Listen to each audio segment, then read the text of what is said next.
We're gonna wing it, baby. Welcome back to Reefing Tips and Tricks with the Reefer. I am your broke ass Reefer.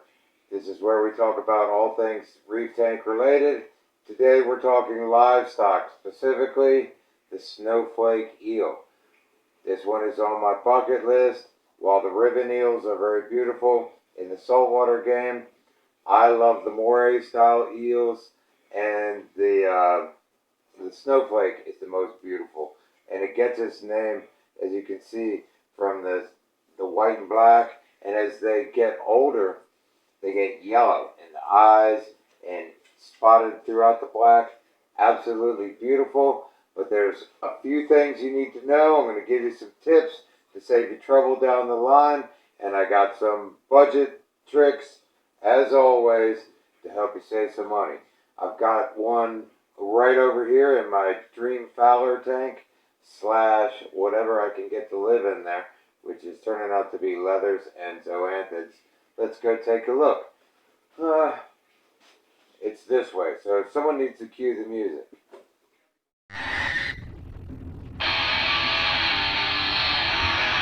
Forecast Reefer.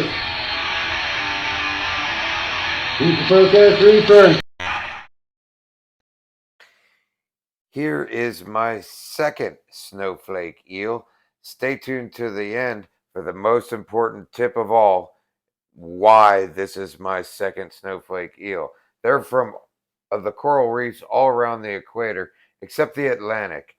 They range from $30. I've seen them as high as 200, but don't be suckered. They're very common, and you shouldn't pay more than $30 for a young one. Now, aquascape is very important for these guys. A lot of people will put piping, PVC tubing underneath the sand, and it gives them places to hide, which is pretty cool. In my tank, I actually put this big flat slab and raised it up. If you can see down in there, I'll put the light on it here in a second. There's holes.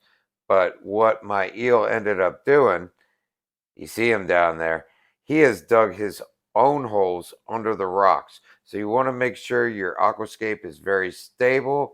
As a matter of fact, after watching this video, there's another place. I've decided that I'm probably going to secure up my rocks with some epoxy resin. He's a shy eater. You can see he'll only come out. When he comes out, you know he's hungry. And that's when you need to feed him. I feed mine every 2 to 3 days. And I feed him silver sides or short fin squid, which I get from my local bait shop. You can also get it from Walmart. You can see I have a skewer and a pair of tongs. I prefer the skewer. You can use the wooden ones. Super cheap, budget tip, some wooden skewers. They love the tentacles. He loves the squid. I put a little bit on the tip there. I put it down. Watch, he'll come up. Oh, trigger trouble. Everybody else tries to get some. Oh, see, a little bit aggressive. Mine, when he's hungry, he will eat your crabs. Anything he can fit in his mouth, really, when he's full grown. So you want to keep him well fed. And I worry about Bob. There he goes. He just swam by. He's a little guy. My flame angel. There's some more for you. But I'll always keep him fed. Hopefully Bob will grow up as well as he does. And you need a 50-gallon tank for these guys. They get about to 2 feet. So, like I said, when he's hungry, you'll know. Because he'll be out and showing himself. But one of the main reasons it's not reef safe is he will eat your crabs. He will eat your snails. About the best thing I could keep is like the Mexican turbo snails. I get the big ones. He has not eaten those yet. As he gets bigger, that may change. This is eel number 2 because I forgot to close my lid. Always close your lids. What's really cool is check out his mouth here. They actually have 2 sets of jaws. One on the outside and one on the inside. almost like the movie Alien, which is really cool. They'll grab it and then the inner jaw will come in and get it and pull it out.